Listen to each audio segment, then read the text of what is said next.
Today we're going to be examining the work of an exceptional animator, someone who many would call a prodigy of the animation world, Bahi JD. This video was made thanks to the support from subscribers like you on Patreon. Patreon is a site which allows you to pledge a flexible amount of your choosing to support the channel. Head on over there by clicking the link in the description and just check it out. Thanks. Of course, huge thanks to Bahi JD as well for letting me make this video about his work. You can check out his Tumblr page. It's one of the most inspiring Tumblr pages I think you'll find on the internet. The link for that is in the description as well. One of the most interesting things about Bahi JD is that he's one of the few professional anime artists who originates from the Western world. He was living in Austria and he had no formal training in animation, and he was part of a forum where him and his friends would try to one-up each other by making animated GIFs, and it soon became clear that he had a natural grasp for the fundamentals of animation, timing, spacing and dynamic human movement, as well as effects animation, just from seeing his progress on this forum. His doodles on the forum culminated in the shithead action GIF. People weren't used to seeing such astounding animation quality in a small, low-resolution GIF like this, and it took people by surprise and gained him enough publicity to attract the attention of clients. He soon worked on the animation for the game Skullgirls, and it wasn't long before he got his first credit in the anime Kids on Slope. Since then, he's been animating scenes in some of the most renowned anime series and films. You can often notice the scenes he animates because of the bouncy, energetic poses, the streaky, chaotic motion blurs, and the refined timing and spacing. His movements can have such an acute accuracy to real life that he sparks debates about whether his scenes are rotoscoped or not. I personally do not think they are rotoscoped. I think he's just very observant of human behavior and human movement. And of course he works with references. His origin story is an inspiration to many young animators who don't have access to formal training. People who were inspired by anime they saw on TV in their childhood and who now want to work within the anime industry have now been shown that it can be done with enough hard work and focus. Here's a list of cool things to note about Bahi JD. He observes real life. You can read here in this article about how he went to the trouble of filming his own reference for this shot. Even when the shot is less than a second in length, it gives his work a groundedness and an authenticity which puts him apart from other internet animators. He keeps it loose. His sketches are great because they often capture the essence of what's there, but at the same time he doesn't feel constrained by the compulsion for neatness. He allows his own drawing style to come through, and his drawings maintain their inherent energy, also known as gesture. He has demonstrated diversity and adaptability. He's worked on a massive range of projects, and all of them he has done exceptionally well at. He has worked in anime, but he has also made animations for the web. He has worked on album covers, posters, music videos, and games. Each time he's had to adapt his art style so that it can work within the medium. For example, referencing his work in anime shows, we can see that he's had to rein his loose line style in a bit to make it neater, although it's uncertain whether he does this or whether he has the added help of a cleanup artist to do this for him.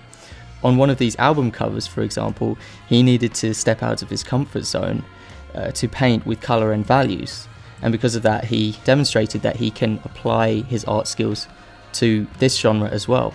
He never blames his tools. In an interview, he is recorded to have said that most of his animation work has been done on Flash. Even when he was working on important anime scenes, he was using Flash with an Intuos tablet, which is a mid to low range tablet. It's very affordable. A lot of people complain about Flash, and when they complain to me that they can't draw because they don't have an expensive tablet or they have an early version of an animation software, I point to Bahi JD as an example of why that is no excuse. It's not about the tools, it's all about the skill of the animator. Okay, so now we're going to go into some specific breakdowns of some of his scenes and deconstruct some of the cool things that he does that just really make a big difference in his scenes. I've been wanting to deconstruct this scene for a long time. This is an exciting one. It's from Space Dandy, and BahiJD animated it, and to my knowledge he animated the whole thing. The best part is he's color coded all the different layers, drawings he's done, and you can see how he's built up this grand explosion in different layers. Swelling. What it is really is it's swelling. The explosion first kind of takes the loose shape of this station. So this circular bit that was before has come outwards, and he's also put one here at the bottom so it bulges here. I get the feeling that maybe that explosion was animated by someone else and he's like added these extra bits to it. So maybe there's an extra credit in here that should go to another animator. I'm not sure. This line work looks like it's been scanned in. Okay, so this is interesting. So he's kept these bits short. He's got we can temporarily ignore the blue. We can come back to that. He's also done a ring coming out here, which is that's interesting, because this is an explosion without gravity, so it's going out from any direction it wants really. But I guess it's because the space station has this disc-like shape that they've chosen to go outwards and then also just thin here, but going that way and then outwards on these main rings. And then this must be the main part because the crosshair of the point of the explosion was somewhere here, so they've done the main part here. So yeah, they've kind of squashed together these main bulges, and then as they've squashed, then they've turned into two main bulges, and at this point it's going so fast that things don't have to make complete logical sense. Like here they've gone into two massive bulges. Oh, that's interesting. So now they've gone in here. They've created this here. I don't understand that, but it totally works. And I don't even know what this is, this thing. But I'm guessing it's like the space station again. So it's kind of like negative space. So here they've got like the first explosion is in this space, and let's say that that's positive space. Then they've got this taking up, this shape taking up sort of negative space of this part. And that was just there for a flash, I guess. These are really nice here. So if we link these bits up, it takes quite a cool shape. Kind of goes around like that, and then it's kind of scattered up into these little particles like this. I've gone round. I like that a lot. These bits are still remaining in the middle. There's still stuff going on in the middle. It doesn't just pop and then there's nothing there until a little while on, about here, where you can't really see anything from it. And okay, there's way more to talk about here, but I'm gonna just talk. I really want to talk about this blue line here, because I think this is the one that is probably the most noticeable and the one for me that makes it an incredible explosion. So the blue line is probably the slowest moving line here. So they do all these flickers and this massive bulge, and then the bulge kind of pops. So we've got this, it's almost like a balloon popping, and when it pops, it's got these scattered particles, but it really leaves nothing there. And then you've got this big shockwave that kind of is looming, but it's not reached us yet. So it's moving really slowly. One thing he's really good at pushing is this idea that like when things are in the distance, they can be moving really fast, but to us they're moving slowly until they reach us, and then they move extremely fast. So he really pushes that idea. So here it's looming at us, and it's like he's just dragging this over multiple frames, you know. So, you know, that frame lasts like 3, that frame lasts 3 as well. You can see he's really taking his time with this blue line. And then as you can see that as it starts to blur like this, it's definitely getting closer to us because we're starting to feel the intensity of it. And then when it reaches us, it's gone in a flash. It's gone really fast. You see? Let's watch that again. Okay, concentrate on the blue line. Looming, gone. Looming, flash. Just flashes by really fast. Again, like, so interesting how he's built up all these different layers. He's done the same principle with these little bits here. I would say that these bits, I mean, I prefer the blue line, but these bits also work and they use the same principle. So you can see that they're just sort of shimmering here. It's like a shimmering effect. But then, and they're not really moving until then they just quickly go in our direction. And then they spread really quickly. This orange line, I'll just say really quickly, this orange line is great because for the first time we see like a real twisting motion where this is kind of like more of a vortex-like explosion, and this is just for the extra debris, I guess, but we see that it kind of spirals round because then we see it here, coming up here and go off the screen there. Oh, you're gonna love this part. This is incredible. So these drawings are just exquisitely drawn. I really love how they're drawn. The kind of brushwork style drawings are really nice. Black and white was a great choice as well because before this it had some really crazy colors, and then he's just contrasted that by going completely black and white.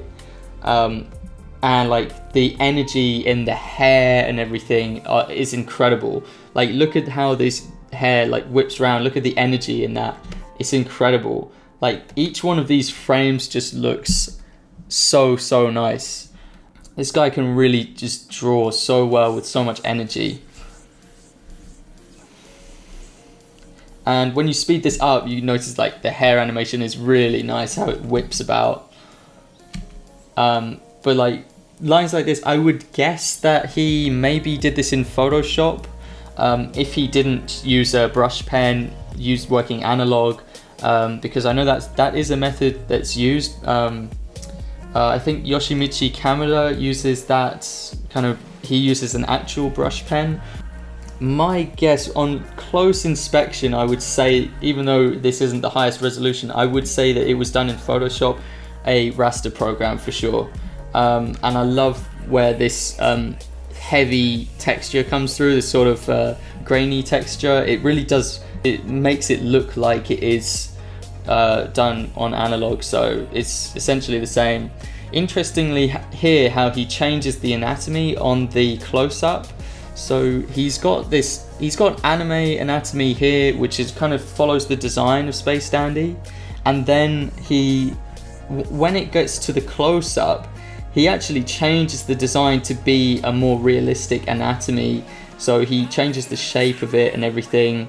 And that's really interesting to see. And I think that's just because when it's close up, the anime design just didn't have enough detail to remain appealing as a frame. I love how all of these, all of the lines here, you see that, for example, would be a line going in that direction, but he didn't want that to go in the direction because it doesn't help the explosion or the hair. So he did it made up of lots of little lines like this, which comes from that explosion point. Again, same with some of these lines here. Makes it look really nice. Just excellent draftsmanship for this part. And my god, this is so fun to look at. This is the work of someone who really has been so creative and just had a lot of fun with this scene, but also it really understands energy and how to make something look very appealing. Again, please consider supporting me on Patreon. The Bahi JD animation clips that I analysed in this video, they were only a taster of what I actually recorded. I made more in-depth analysis of his clips, but it couldn't fit into this video. So I put the extra analysis clips onto the Patreon page for all of my Patreons to watch. So that's an extra incentive to go and check out the Patreon page. you'll be able to see way more of a breakdown of his animation clips and learn a lot more. Also, Patreon supporters got to watch this video almost a week in advance of everyone else, so that's an added perk that they've got, just to give you an idea of some of the extra benefits to Patreon supporters. Special shout out to Joel Ukeni for supporting the show. You can find his Instagram link in the description. Also, I have a website. Check out animatorguild.com. It's where you can find out more about this show, watch other episodes, download source files and other things. It's definitely worth your time if you're learning to become an animator. Thank you very much for watching, and I'll see you next time.